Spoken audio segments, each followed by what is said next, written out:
I play Best Fiends so much that I almost know all the characters by name. I like it because it's a fun, casual game. While I'm on set, it's one of my favorite pick-me-ups. So I've just hit level 500. Right now, it feels like I'm flying through the levels, but I think it's because, yes, I am good at this game, but also because there are constantly new levels and events to try. Best Fiends is free to download and is a super fun 5-star rated match 3 mobile puzzle game. Download Best Fiends free today on the Apple App Store or Google Play. That's friends without the R, Best Fiends. Hello, my dark darlings. I'm Markia, and this is the Something Scary podcast. To our veteran listeners and those just voyaging into the dark with us for the first time, welcome. A new moon coincides with fresh starts and rebirth, but a full moon can leave an opening for evil to find its way into our lives. If you don't listen to those who warn you, then you may end up facing dire consequences. First, Mother Nature knows best, followed by new friends come with killer baggage. Then, don't ignore the signs. Finally, in our featured story, a new house isn't always an empty house. I receive hundreds of creepy story submissions every single week, and of those, the scariest ones make it into our podcast, along with the story that we've chosen to animate and post over at youtube.com/snarled. If you have a tale you're dying to share, send me an email at somethingscary@snarled.com. If you'd like to support Something Scary, then consider joining our Patreon. As a patron, not only can you help the show and see ad-free episodes, but you can also be a part of the horror and hear your name featured in one of our podcasts or weekly video stories. Visit patreon.com/snarled. So, want to hear something scary? Heed the warnings. Camping is a wonderful way to be one with nature, but it's important to remember that Mother Nature isn't always gentle. Like in this story inspired by Sanika. Anika and Yusuf always spent their wedding anniversary camping in a national forest. Their love of the wilderness and falling asleep under the stars kept them constantly seeking new outdoor adventures.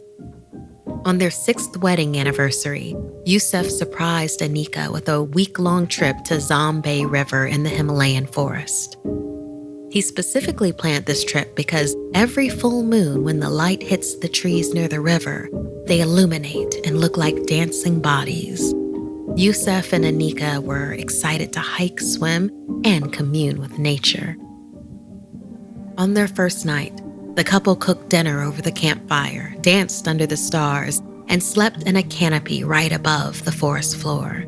The following day, as they bathed in the river, an old man with yellow eyes and rotten teeth appeared from the trees. He angrily approached Yusuf and Anika and yelled at them. "Get out of my river. You need to leave, or there will be dire consequences." Yusuf scoffed and angrily retorted, "This is a national park, and the land is open to everyone. We have every right to be here." The old man gave him a menacing look, shaking his head as he turned and walked away, disappearing into the trees. It gave Anika quite the scare. Yusuf scowled. "Don't let that crazy old man get to you." But she couldn't shake an ominous feeling. That night, she couldn't sleep and kept feeling that something or someone was watching her. As she looked around the pitch-black forest, she saw 2 red, beady eyes staring at her. Terrified, she shook Yusuf awake, but by the time he roused, the red eyes were gone. She laid awake till morning. The following morning, Anika packed her bag and told Yusuf she was ready to leave. She had a bad feeling about this place and that old, creepy man. Yusuf begged her to stay just one more night, as it was the true full moon and he wanted her to witness the trees under the moonlight. Anika agreed, but made him promise that they would immediately leave the next dawn. That evening, as the sun set, They had just run out of clean water, so Yusuf gathered some from the river to boil. As they both sat under the trees drinking tea, Yusuf noticed the trees beginning to glow. The full moon was peeking through the clouds and shining its light down upon them. Suddenly, they both felt compelled to stand up and sway, dance to a music only they could hear. It lasted for what seemed like hours upon hours. Their feet were bloody and sore. They were drenched in sweat, yet they could not stop dancing. Anika cried with exhaustion. It felt like she had no control over her body. Yusuf attempted to hold her still, but they both continued to move, limbs refusing to take a break. As the light of the full moon grew stronger and the night became older, Anika noticed a flower laying in Yusuf's hair.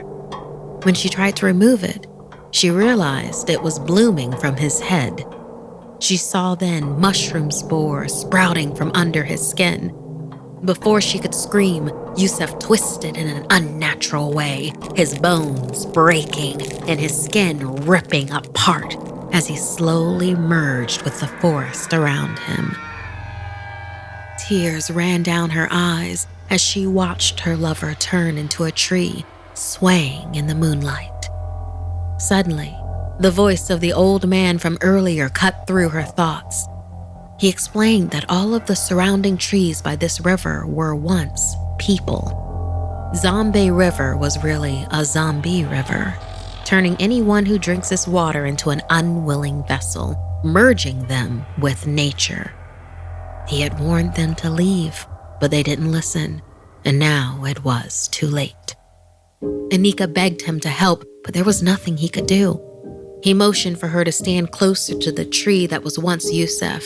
As she held it, her skin ripped apart, turning to bark. And there she remains, forever entangled in the branches of Yusuf. Thank you so much, Sanika, for inspiring this zombie meets camping tale for us. Listener, have you ever bathed in the light of a full moon? Did you feel different afterwards, bathing in that moonlight? And by that, I mean standing under the light of the full moon and letting it soak into your skin. Have you experienced anything supernatural under the light of a full moon? Straight out of Southern California comes a great sunglasses brand. It's Blenders Eyewear. I enjoy that they're fun, kind of flirty, and are still very functional. The hypercord took me longer to figure out than it should have. Fun and light, I love using that to help keep my shades or UV face shields from slipping down my face. But the chromatic sleeve is still my personal favorite. I love it. It's so easy to find in my bag when I'm reaching for my shades, and looks great when I'm pulling them out to wear. The company was started by Chase Fisher by selling his beachy shades out of a backpack while doubling as a surf instructor on Pacific Beach. His goal was to create an adventurous, mid-price eyewear option with the same cool factors other leading styles. Unlike expensive big brand shades that you've probably lost or smashed in the past, Blenders are actually affordable, so you're not going to cry as much when the inevitable happens. Blenders always has new styles, from orange polarized wraparounds, tortoiseshell frames with purple lenses, to classic gold arms on black lenses. And it's not just sunglasses, they also have prescription glasses, readers, and blue lights, as well as the snow collection with goggles and accessories. To score 15% off your Blenders purchase, visit blenderseyewear.com and enter promo code SCARYVIP. That's blenderseyewear.com, code SCARYVIP for 15% off. Blenders, rocked with pride worldwide. Making new friends can be difficult. Sometimes it's even more difficult to be rid of them, like in this story inspired by Gabriel. Gabriel was used to starting at a different school each year. Being an army brat, he had gotten used to being the new kid in town. He looked at every school as a fresh beginning. Within a few weeks, he had already made friends with Li Shen. Bonding over love for anime and gaming made their long waits at the bus stop entertaining and enjoyable. But there was something about his new buddy that made him slightly uncomfortable. He just couldn't put his finger on what. One morning, mid-January, Gabriel waited at the bus stop in what seemed like 4 inches of snow. Li Shin must have been running late. As Gabriel fixed his eyes down the now white-covered path that his buddy usually came from, a shadow of what looked like a person appeared in the distance. Gabriel raised his hand to wave. The shadow waved back, walking closer towards Gabriel. About 50 yards away, though, it was clear that it wasn't Li Shin. Yet the presence somehow felt familiar. As he looked closer, he realized the shadow wasn't coming into focus. It was staying black and static, more of an entity than a human. Nothing about this was right. Gabriel backed up quickly and turned around desperately looking for a way out, but the only place to go was back to his house or to his right. As he took a few seconds to decide, 2 more shadows appeared, each blocking the only escape routes. He was surrounded. The inky silhouettes were approaching fast. When they were almost at arm's length, he squeezed his eyes closed and began to pray. Suddenly, a hand on his shoulder, his breath hitched as the grip tightened. Then he heard, "Are you okay?" It was Li Shin. Gabriel opened his eyes, seeing only his friend now. He felt confused, terrified even, and quickly shared what he had seen, but his friend just laughed. The bus arrived and Gabriel headed up first, Li Shin still cracking jokes behind him. Gabriel turned back to his friend before boarding and saw it. The shadow standing behind him, resembling a woman with a hand on his shoulder. Gabriel screamed and fell to the ground, and just like that, the shadow vanished. Too scared to ride the bus, Gabriel raced home. For weeks after, Gabriel had nightmares. His parents thought it was just due to the stress of moving yet again, and he eventually was convinced his mind must have been playing tricks on him. That was until after a particularly long gaming session, Li Shin spent the night. A noise woke Gabriel from his sleep just after midnight. He laid in his bed, his eyes opened, adjusting to the room. He saw his friend still asleep on the floor beside him. Then, he looked up toward the ceiling. That's when he saw it. A shadow, this time with a white face and ghastly grin, hovered over Gabriel's body. He tried to move, but something was pinning him to the bed. He began to sink deeper and deeper into the mattress, his pillows falling over his face. He couldn't catch his breath, and he seemed to be paralyzed. Somehow, he managed to scream, and his parents rushed into the room. In a flash, everything was back to normal. He was lying flat on his back, his bed practically pristine. How could that be? The only evidence was that he was covered in sweat. His heart was beating out of his chest. Li Shin was by his side, seeming confused and wanting to help. But so was the sinister entity, standing right behind him as if they were part of the same being.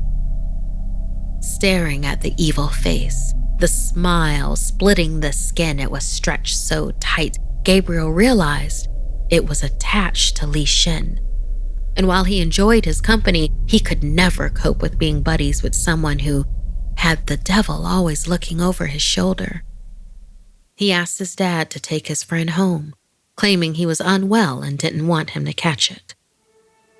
As Li Shin packed up his sleeping bag and turned to leave, the shadow remained for just a moment, lingering in the room. As Gabriel's dad called to his friend to jump in the car, the shadow looked back and leered for one last moment. "We'll be back," it rasped. "You're our friend now too. Forever." Thank you so much, Gabriel, for inspiring this terrifying shadow stalking tale for us. Have you ever had to get rid of a friend because they were causing you more harm than good? Would you consider yourself an extrovert or an introvert? Has it ever gotten you into trouble? As the holiday season begins, I know many of you are thinking about traveling and visiting family. While fun, both of those things can cause lots of stress and anxiety. And while it's supposed to be a happy season, it doesn't always feel that way. So if you're beginning to worry about things like family or travel, if you just get the blues around the holidays, then schedule an appointment today to connect with a therapist at Talkspace. I did. It has made such a difference in my life. It's really easy to match with a licensed therapist and schedule a session. And you can also get unlimited messages with your dedicated therapist. If you need a little support to help you through the end of the year or want to start building towards a better upcoming year, Talkspace is here to help. Match with a licensed therapist when you go to Talkspace.com and get $100 off your first month with the promo code SomethingScary. That's $100 off when you use code SomethingScary at Talkspace.com. For centuries, legends and lore have lured victims like a moth to a flame. In modern times, the chance of instant internet fame is even more likely to make us ignore the signs to take caution. Like in this story inspired by Maansi. In 2010, a group of tourists headed to the Indian town of Bhangarh. They had heard rumors of hauntings and strange, unexplained phenomena and wanted to see for themselves.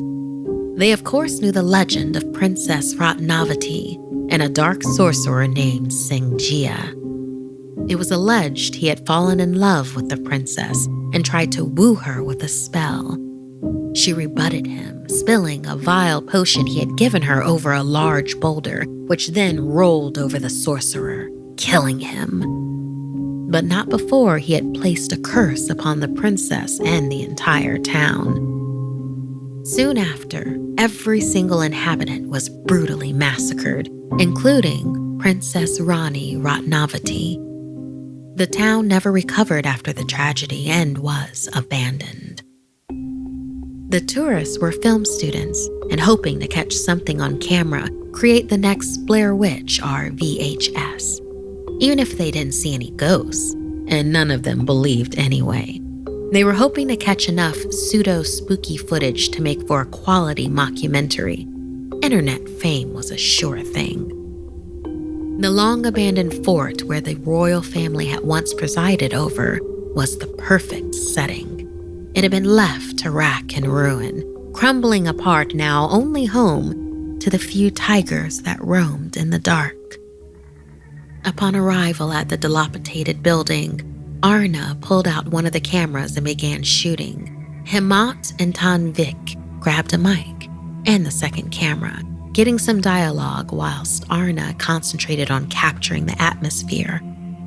She gleefully made sure to get a close-up of a sign which prohibited visitors from entering the site between the hours of sunset until sunrise. Glancing up at the fading light, they were about to break that rule very soon, and they'd be sure to flaunt the fact on camera. The trio made sure they had the correct lighting and rigs, and off they went into the fort. Hemant, the narrator, immediately commented on how cold it was inside, making a show of chattering his teeth for the film. They spent the next couple of hours getting stock footage, but nothing that would win them any awards. And that was when Tanvik turned to ask Arna something about his camera setting when he noticed she was gone. Just checking on Arna, he relayed to Hemant, who was busy as always perfecting his shocked look. As Tanvik went deeper into the ruins, calling out to his colleague, he was concerned that she wasn't replying and that she seemed to have just vanished. He was about to head back to Hemant when he stumbled. There was something on the ground, something large and solid. It was pretty dark now, and he was using the light of the camera to see. When he cast the beam down to see what debris had caused him to trip, He let out a gasp, bile immediately rising up into his mouth. Arna was slumped against the wall, her throat gaping in an unnatural smile as blood oozed out at an alarming rate. He bent down to try to stem the flow, but it was already too late. She was dead. Screaming, he ran to Hemant, intending to tell him they needed to call the police, but first needed to run back to the safety of their SUV. Reaching the spot he was sure he'd left his friend, he was dismayed and frightened to find it empty. Hemant? He called out. We need to leave. Now. Suddenly, he felt the temperature plummet, and a sulfurous stench hit his nostrils.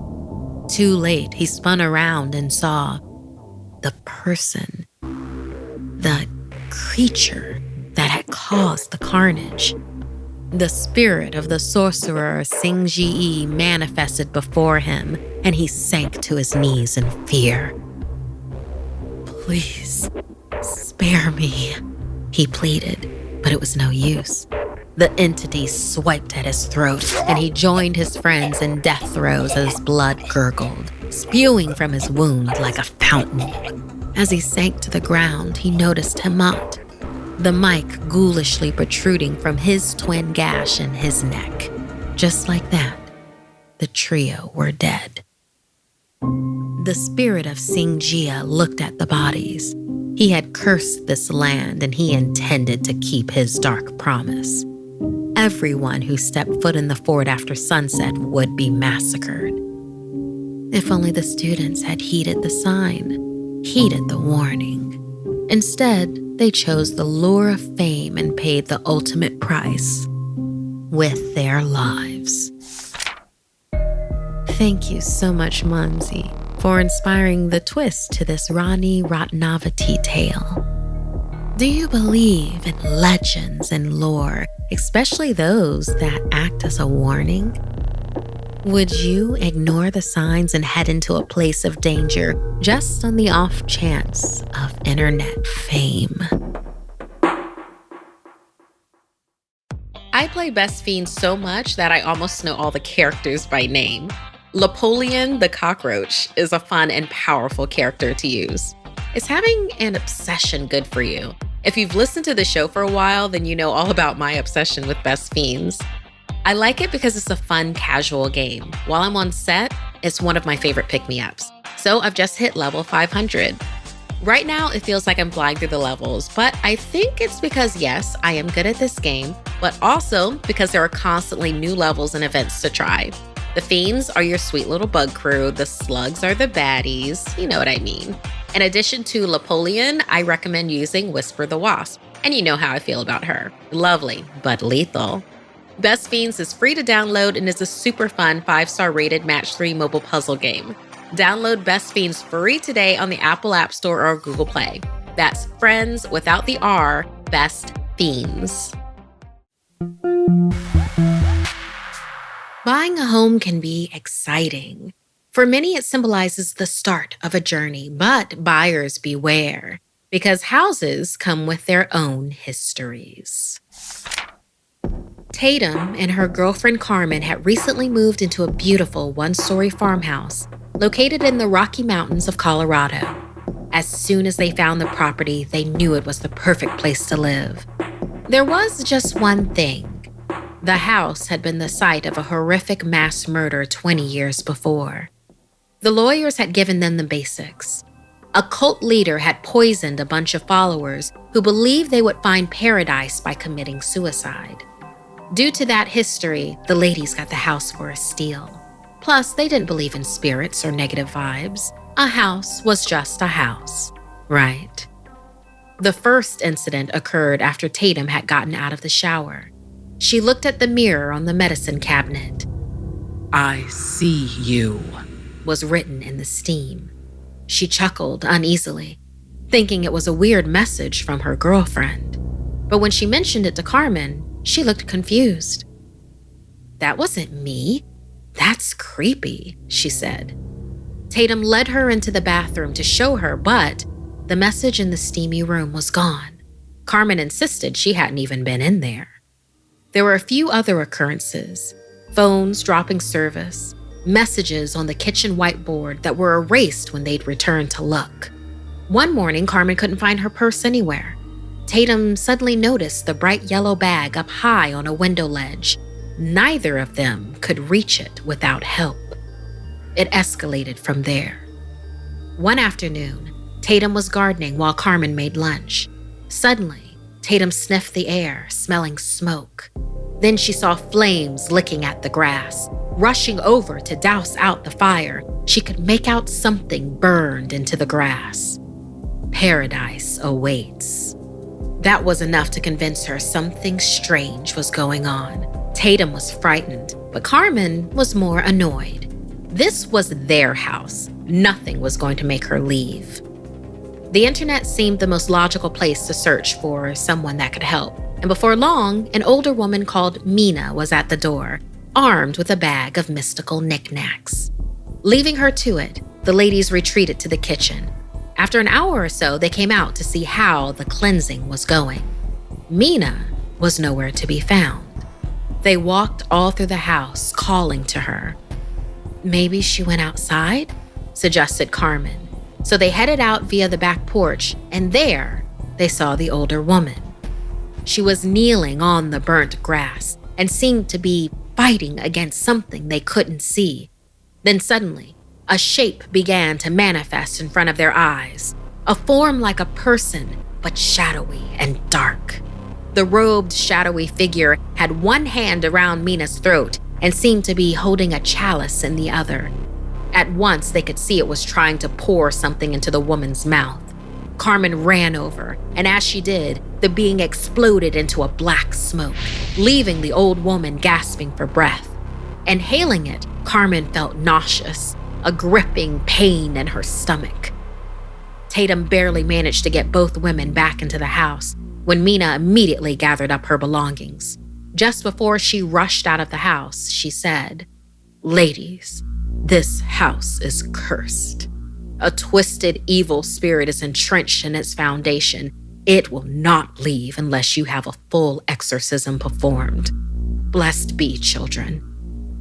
Carmen was still in pain, and despite having never believed in such things, immediately asked Tatum to pack up some bags. They were leaving. No way they were staying in that house. Not long after, a for sale sign could be seen in the yard. Carmen and Tatum decided to sell cheap and quickly instead. It would be the next person's problem. And this time, they would be mindful of their next house's spiritual history as well. After all, you truly get what you pay for.